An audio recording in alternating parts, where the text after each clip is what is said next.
David Zettel next to Laramie head coach Clint Reed as we kind of look back at year 2 for the Laramie Plainsmen. Went 4-6 this season, got the 5th seed, highest playoff seed in 13 years.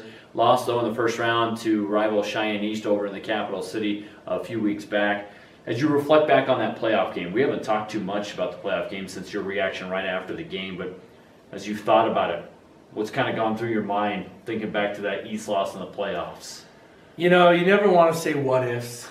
You don't. But now's the time for it. I know. And you don't want to always talk about moral victories either. You know, those kind of two things creep into coaches, players, communities' minds and stuff. But it's kind of, you know, unique that we're sitting here talking about this because I'm working on the banquet and I'm going through film. And I'm still having sleepless nights. And so, you know, you stay up till 1 just watching things and what ifs and what could have been and what should have been and what should we have done. And, you know, we're a growing program. We're going to always know that we can do something better. We're always going to try to tweak things. We're always going to look for things that we need to improve. And I was just watching that game today, this morning again, you know, late night last night and this morning. And, you know, I'm looking at some key points. You know, I know me and you talked, I think, a little while back about the situation in the end zone, which has occurred a couple times on us.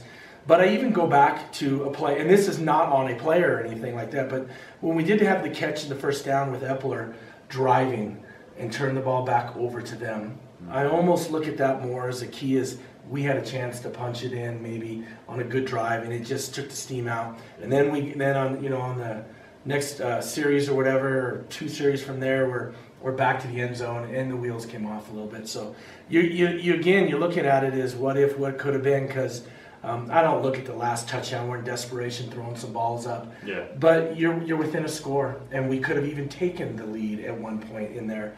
And then you go to say, hey, East goes and plays Natrona and plays a real good game the next week. So again, here we are. What if could be. Goff is a great coach, and he has a good game plan for Natrona, and so that made it a good game. So you can't always sit there and say that's what happened with us. But yeah, you still say, what if it could have been, though? You know, so I hear that. So how would you characterize then 4-6 in year 2? You went 3-7, now 4-6 year 2. How would you characterize that? You know, it's nice to see growth in a sense from 3 to 4. It is, but honestly, it should have been a minimum of 5.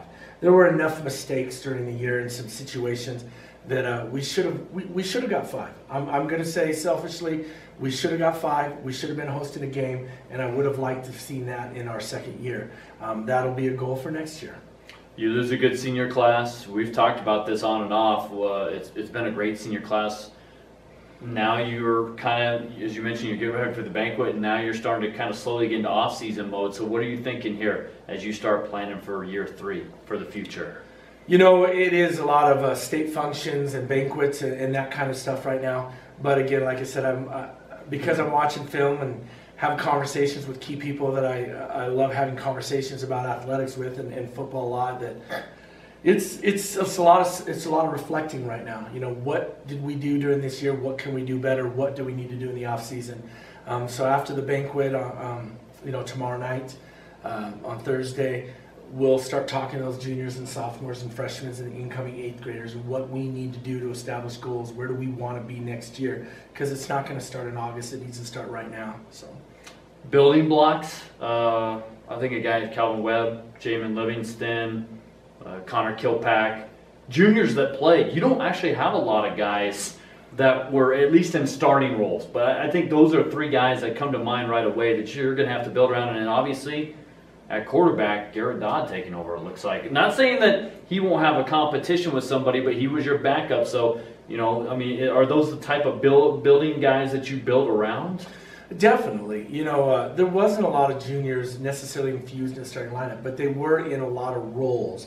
And you got to like that. A little bit of experience. Now it's time to step up and be in that starting role. So you mentioned some guys, you know, Caleb Eaton's in there also too. Yeah. You know, Connor, Caleb. You know, Garrett coming back to be a junior next year. So you're looking for some leadership in those guys. You know, some sophomores are going to have to step up, you know, like Colton Nunn and Isaac Sell and those guys. And you know, there's a big one out there, and he's getting himself healthy right now, and Jansen Adair. So I'm always going to be speaking to him and everything because we got one glimpse of him, and he's one of the best receivers we probably had and didn't even step on the field. Except for one time, and it was a minimum touches in terms of that. So, all right, state championship. As we talk here, folks, just please understand all conference, all states over a week away, so we don't know postseason accolades yet. I know you've got guys that you're going to throw a lot of guys into the fray because you have a lot of deserving guys. There's no doubt about it. But as you look at the 4A championship, we get the third straight year of the same schools. Sheridan's going for a four-peat. Natrona's trying to knock them off for the third straight year. What are your thoughts on this 4A title game Saturday? You know, it's interesting. Early in the year, I would have said, Trona is just rolling and hammering people with that defense, and Thunder Basin really showed some strength in the middle of the year. But in the last 6 weeks or so, Sheridan is just chomping people up and spitting them out right now. And Christensen is big and physical. They're a team that is made for the postseason in the sense of the way those coaches prepare, the way they work. You give them a situation for a one-game scenario, it's got to be one of the probably the toughest coaching staffs and toughest teams to go against just because of preparation. So who are you going with? Oh my goodness, I really, in one sense I want to sit here and say it'd be nice to see someone else at the top. But I'd also like to see Coach and Sheridan realize, there was a great program, but he's done a great job up there. Mallory has, and so, goodness, David, I don't know. Who do you got? I'm taking Sheridan to 4-peat. I think their momentum gets them, and I think because of Christensen didn't play in the first matchup in Natrona, I think that makes a big difference for them. He makes huge difference. I agree. It's like I said, the last several weeks, they are just a steam-wrecking crew that's just been doing a really, really good job. So I guess the only thing I can sit there and say is that I should just disagree with you and say Natrona, so at least someone owes someone dinner at the end of this. And for the Natrona and Sheridan coaches, our apologies for dissecting your teams here. So it should be a good one. Thanks so much for the time all season long. And 4 and 6, we'll see you in August. We'll be excited for another year soon. Laramie head coach Clint Reed wrapping up the 2018 high school football season.